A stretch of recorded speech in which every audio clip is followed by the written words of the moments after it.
அருகே காதலுக்கு எதிர்ப்பு தெரிவித்து வேறொரு திருமணத்திற்கு பெற்றோர் ஏற்பாடு செய்ததால் வீட்டை விட்டு வெளியேறி காதலனின் வீட்டில் தஞ்சம் புகுந்த பெண்ணை அவரது உறவினர்கள் அடித்து இழுத்து வரும் காட்சிகள் வெளியாகி பரபரப்பை ஏற்படுத்தியுள்ளது.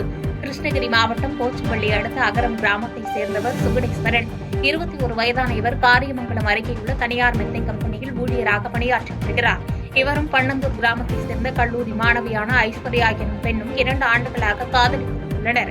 இந்த காதல் விவகாரம் ஐஸ்வர்யாவின் பெற்றோருக்கு தெரிய வரவே அவர்கள் வேறொரு திருமணத்திற்கு ஏற்பாடு செய்துள்ளனர். பெற்றோர்களின் நடவடிக்கையை பார்த்த ஐஸ்வர்யா தனது காதலனை திருமணம் செய்து கொள்ள வீட்டை விட்டு வெளியேறி அகரத்தில் உள்ள தனது காதலனின் வீட்டிற்கு சென்றுள்ளார். இதனை அறிந்த ஐஸ்வர்யாவின் உறவினர்கள் சுகணேஸ்வரன் வீட்டில் இருந்த ஐஸ்வர்யாவை அடித்து இழுத்து விட்டனர். அப்போது அங்கே சுகணேஸ்வரன் இல்லாததால் அருகில் இருந்த மற்றொரு நபரை ஐஸ்வர்யாவின் உறவினர்கள் தாக்கவே பதிலுக்கு அவர்களும் ஐஸ்வர்யாவின் உறவினர்களை தாக்கினர். இதனால் 2 ஊர் பொதுமக்களிடையே மோதல் போக்கு ஏற்பட்ட நிலையில் பெரும் பரபரப்பு ஏற்பட்டது.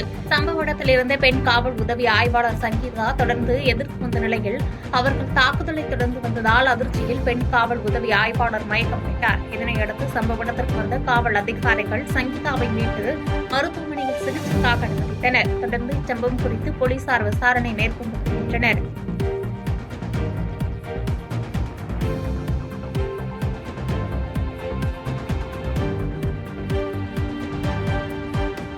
பாதகம் செய்பவரை கண்டால் நாம் பயம் கொள்ளலாகாது பாப்பா. மோதி மிதித்துவிடு பாப்பா, அவர் முகத்தில் உமிழ்ந்துவிடு பாப்பா.